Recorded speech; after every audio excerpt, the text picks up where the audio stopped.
Hello friends, मैं नौशाद और आप देख रहे हैं my personal experience Poland. Friend, आज ये वीडियो का टॉपिक है हमारा कि जो रिफ्यूज़ होता है तो उसको रिफ्यूज़ल पे हम क्या फ़ाइल अपनी रेडी करें जो हमारा रिफ्यूज़ल ना हो। पर डॉक्यूमेंट्स हमारे ऐसे होने चाहिए जो पासपोर्ट पे स्टैंप लग के आए, पासपोर्ट पे वीज़ा स्टिकर लग के आए। तो ये हमारा आज का टॉपिक है और बहुत इंपॉर्टेंट टॉपिक है। पूरी फ़ाइल आपकी मैं आज वीडियो में बताने वाला हूँ, क्या क्या लगाना है और क्या इम्पोर्टेंट है और किस डॉक्यूमेंट्स पे क्या चीज़ें बहुत इंपॉर्टेंट होती हैं। 3-4 इम्पॉर्टेंट डॉक्यूमेंट्स हैं, उसको आप पूरी वीडियो को देखिएगा, सुनिएगा और इसको स्किप नहीं करिएगा क्योंकि लास्ट में एक पॉइंट मैं बताऊंगा जो बहुत ही ज़्यादा इम्पॉर्टेंट होगा। ठीक है दोस्तों, चलिए फिर हम टाइम ना ख़राब करके चलते हैं, अपनी वीडियो स्टार्ट करते हैं। तो फ्रेंड्स, आज सबसे पहले मैं बताता हूँ आपका कि फर्स्ट पॉइंट जो होगा वो इम्पोर्टेंट होगा आपकी कंपनी। देखिए, सबसे इम्पोर्टेंट जो होता है वीज़ा मिलने के लिए वह पोलैंड की जो कंपनी होती है वो आपकी सबसे इम्पोर्टेंट होती है।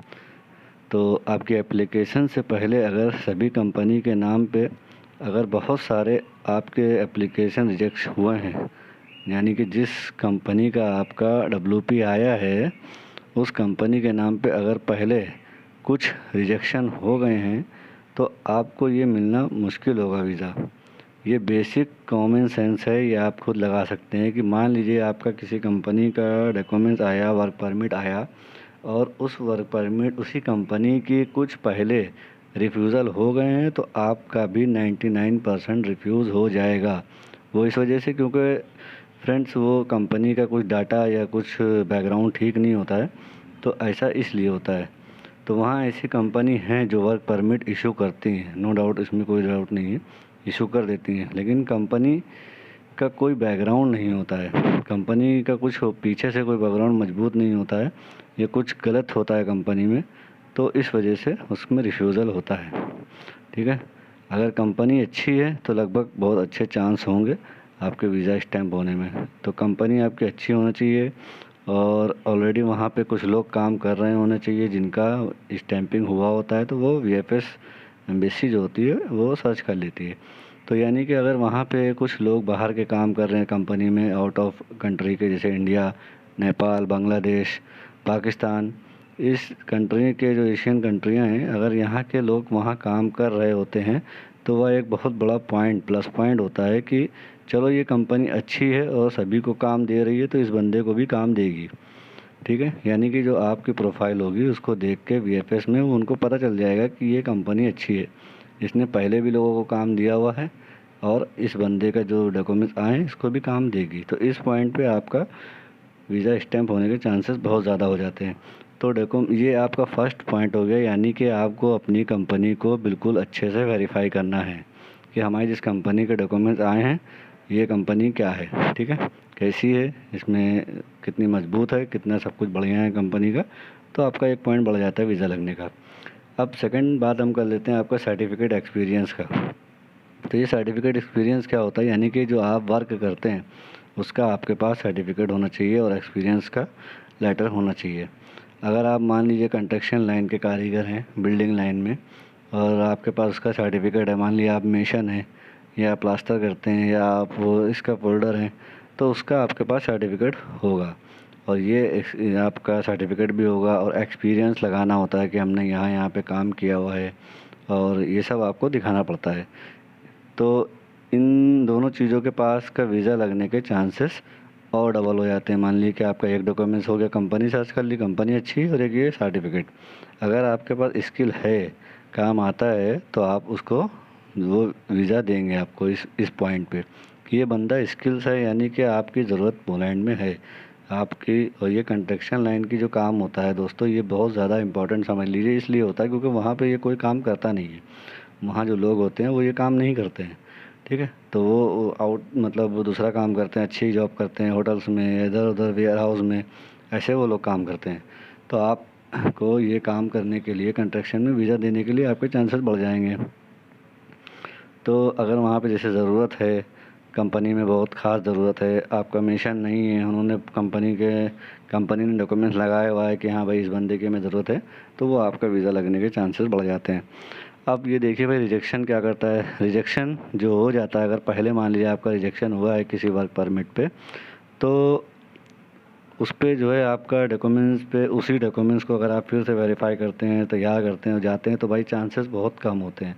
यानी कि ये मान लीजिए कि आपका एक बार वीज़ा लगा, दूसरी बार आपने उसी फाइल को रेडी करके दोबारा भेजा तो उसके चांसेस कम होते हैं। ठीक है, अगर आप वेल्डर हैं या आप कोई ऐसी काम जानते हैं तो उसके आपके पॉइंट ज़्यादा हो जाते हैं वीज़ा लगने के। तो अब ये समझ लीजिए कि आपका एक 2 पॉइंट हो गए, एक कंपनी, एक सर्टिफिकेट और एक ये रिजेक्शन वाला जो मैंने ज़रिया बताया, ये 3 हो गए आपके। ठीक है, तो 95% से ये मान लीजिए दोस्तों कि 90 से 95% तक ज़्यादा लोग आजकल जनरल वर्कर में ही जाते हैं। तो जनरल वर्कर में ही वीज़ा रिफ्यूज़ होते हैं। जनरल वर्कर जिसको देखो, अगर आप फाइल 10 आदमी से मिलेंगे तो आप 9 आदमी आपको बताएंगे कि मैं जनरल वर्कर में जा रहा हूँ। ठीक है, तो ये होता है कि आपके अगर जनरल वर्कर की है, आपको कोई सर्टिफिकेट नहीं है, कोई स्किल नहीं है, कुछ भी नहीं है आपके हाथ में, कोई हुनर नहीं है, कोई काम आप नहीं जानते, तो अब यहाँ पे इम्पोर्टेंट होती है आपकी कंपनी। जिस कंपनी ने आपको WP भेजा है वो कंपनी आपकी बहुत अच्छी होनी चाहिए, बहुत मजबूत होनी चाहिए, तभी आपका वीज़ा स्टैम्प होगा। कि अब उसके बाद आपको एक पॉइंट और दिखाना होता है। उसके बाद क्या डॉक्यूमेंट दिखाने होते हैं आपके कि +2 किया है, या जैसे जिसको एकेडमिक सर्टिफिकेट बोलते हैं, यानी कि आपका एजुकेशन सर्टिफिकेट। तो उसमें ये अगर हाई स्कूल किया, आपने 10th किया है या +2 किया है या कोई डिग्री है, कोई डिप्लोमा है, तो उससे ये प्रूफ हो जाता है कि बंदा एजुकेटेड है, समझदार है, पढ़ा लिखा है, ये चल जाएगा वहाँ पे, ये काम करेगा, मेहनती होगा ये। क्योंकि एजुकेटेड लोग होते हैं तो भाई उनको हर चीज़ की समझदारी होती है। तो ये एक प्रूफ होता है आपका इसके एजुकेशन सर्टिफिकेट से।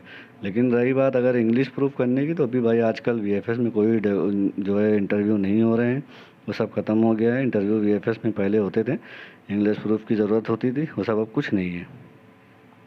तो ये सब एक पॉइंट ये हो गया आपका। और आजकल जो अभी कॉमन जो रिफ्यूज़ल हो रहे हैं वो 8, 9, 10 पॉइंट पर ही रिजेक्शन होता है। तो इसकी वजह से ये होता है कि दोस्तों कि आपको उनको जो है पॉइंट होता है उनके पास कि ये बंदा वापस नहीं आएगा, इसलिए वो इसी पॉइंट को देख के रिजेक्शन कर देते हैं कि ये बंदा आएगा नहीं, इसके पास कुछ हुनर नहीं है, कुछ नहीं है। ठीक है, इसका तो फिर ऐसा करके रिजेक्शन करते हैं। अब भाई दोस्तों, अगर आप अप्लाई करते हैं तो आप अपने सारे डॉक्यूमेंट्स लगाने चाहिए, हर डॉक्यूमेंट्स, कोई भी डॉक्यूमेंट्स नहीं छोड़ें। अब हम आ जाते हैं अपने चौथे पॉइंट पे।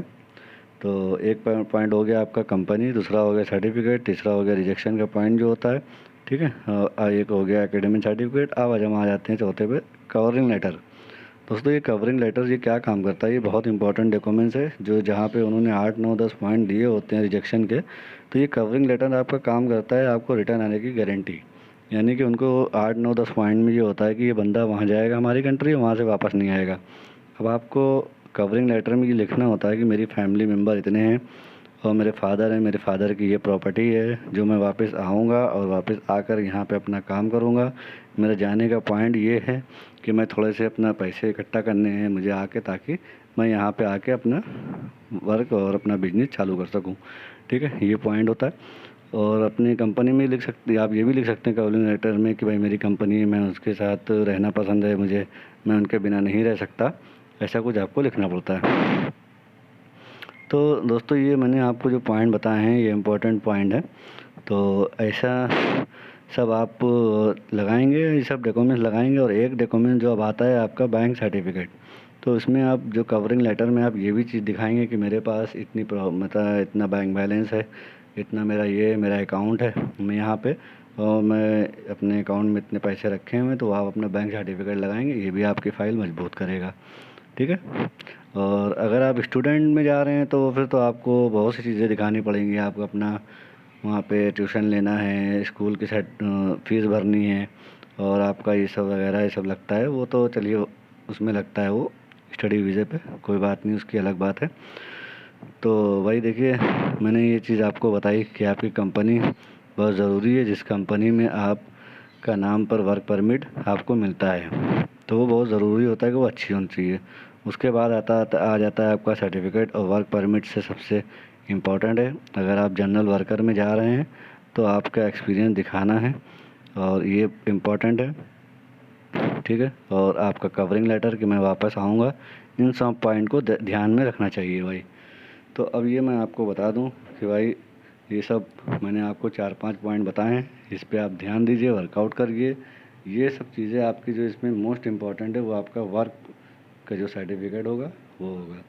तो दोस्तों, आपको उम्मीद है कि आपको वीडियो पसंद आई होगी, तो लाइक करिए, शेयर करिए, अपने दोस्तों में शेयर करिए, सब्सक्राइब का बटन ना दबाना भूलिए, ताकि मेरी अगली आने वाली वीडियो आपको तुरंत मिल सके। तो भाई, मेरे लिए दुआ करिए, अपने दोस्तों के लिए दुआ करिए, सबके लिए दुआ करिए कि जितने लोगों ने अप्लाई किया है सब लोग उसमें वीज़ा लगे। सब्सक्राइब का बटन दबाइए, मत भूलिएगा। फिर मिलेंगे दोस्तों अगली वीडियो में। चलिए फिर मिलते हैं। अल्लाह हाफिज़, आपका दोस्त।